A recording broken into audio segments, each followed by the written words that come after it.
The Chicago Bears are ready for 2024. Today, I'm breaking down everything you need to know about the biggest practice of training camp, a full recap of the Chicago Bears joint practice with the Cincinnati Bengals, a wet and sloppy day that had a ton of interesting tidbits and things to talk about. Let's go ahead and get right into it. What a day. A rainy and physical practice in full pads against one of the best teams in the AFC.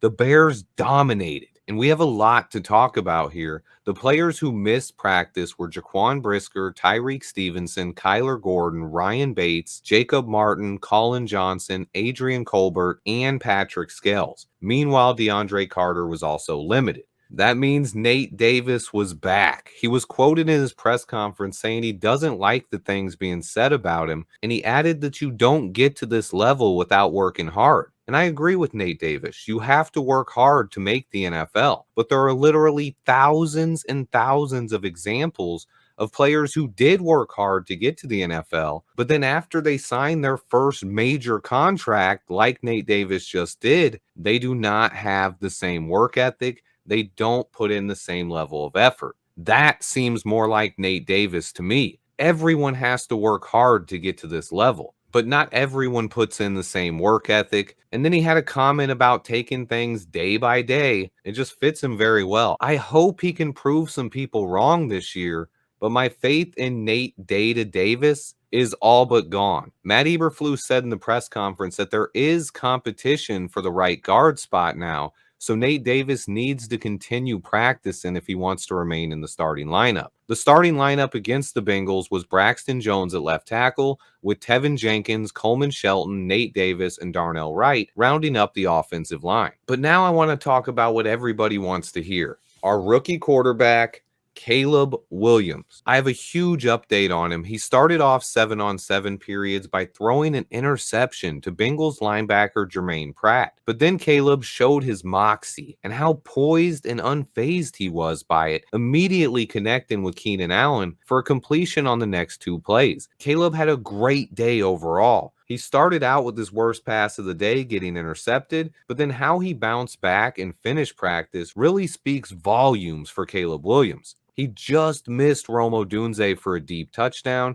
and then it was time for the 11-on-11 period. The first play was a bobbled snap, and the Bears seemed to focus heavy on the run for this portion, handing the ball off to Khalil Herbert, Velus Jones Jr., and DeAndre Swift. Shane Waldron loves to mix in different looks, though. On the next play, Caleb Williams would roll out. The Bengals would have really good coverage on the play, forcing Caleb Williams to scramble. Next series, though, Caleb Williams would connect with Keenan Allen again before missing DJ Moore and then being sacked on third down. Cole Kmet was left to block Trey Hendrickson one-on-one, something I don't want to see too often this season. Next series, Hendrickson again got pressure on Caleb, but he would escape the pocket, freeze a linebacker with a pump fake, and then run for a decent gain again. On the very next play, Caleb would fire a dart to Rome Odunze on a slant over the middle of the field that went for a long TD pass. I love to see Waldron mixing in the slants. It seemed like Dax Hill was getting picked on.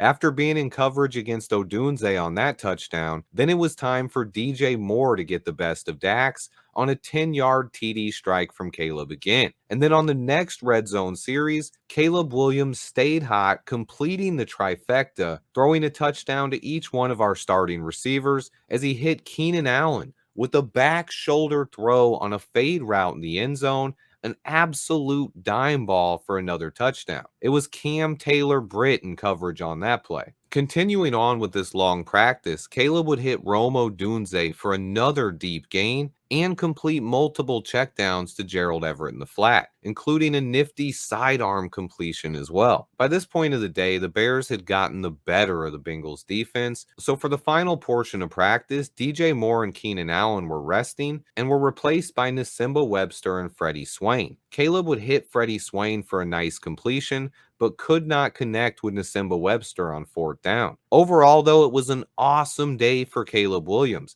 He threw an interception on the first play of the day, but then he locked in and looked like a veteran against a good Bengals defense. Caleb Williams continues to check all of the boxes. Can't wait to see him play again tomorrow. Now let's move on to the defensive side of the ball and talk about a unit that looked dominant against Joe Burrow and the Bengals. Our defense showed up majorly, intercepting Joe Burrow 3 times and almost coming away with a couple more picks. They look legit. And this was without 3 starters in our secondary as well, as Brisker, Gordon, and Tyreek Stevenson were out. Kevin Byard had the highlight of the day, jumping a quick pass to the flat and making a diving interception. It was one of the most exciting plays I've seen all camp. It's not easy to make up that kind of ground and get in front of a quick hitch like that. Beautiful coverage and read from our new safety, Kevin Byard. Greg Stroman Jr. intercepted a tip pass from Joe Burrow and would come down with another INT. 2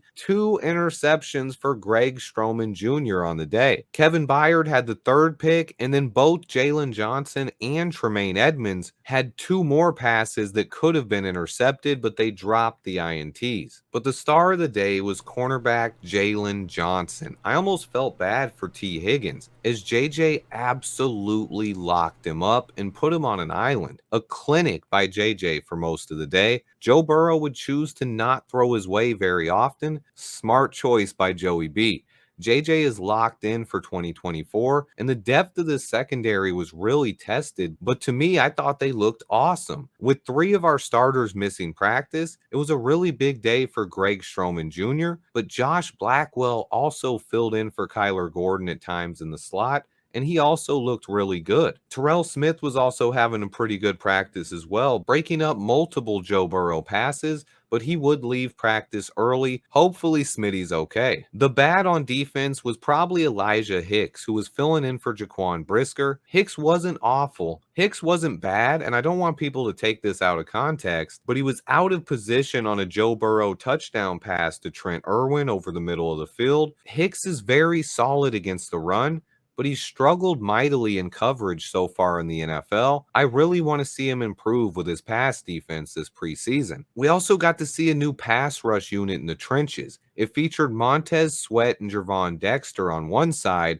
with DeMarcus Walker and Dominique Robinson on the other. So D-Rob and Sweat at the edge, with D-Walk and Dexter on the inside. A very versatile unit that could really get after quarterbacks. I want to see these guys on the field on Sundays. Gervon Dexter also had another good practice, getting his hands up and deflecting a Joe Burrow pass and getting penetration on multiple reps. There were also a couple of players who left practice early. The Bears had Terrell Smith leave early, and the Bengals lost Chris Evans and Deontay Smith to injuries. The rain definitely affected the field conditions, but other than 20 to 30 minutes right when practice was starting, the rain was not that bad. But overall, I always love listening to what reporters from other teams say after these joint practices. What did they see? A couple of years back, we had a joint practice with the Miami Dolphins, and one of the tweets from a Miami reporter got a ton of attention on Twitter. They said, "Thank goodness we have Tua."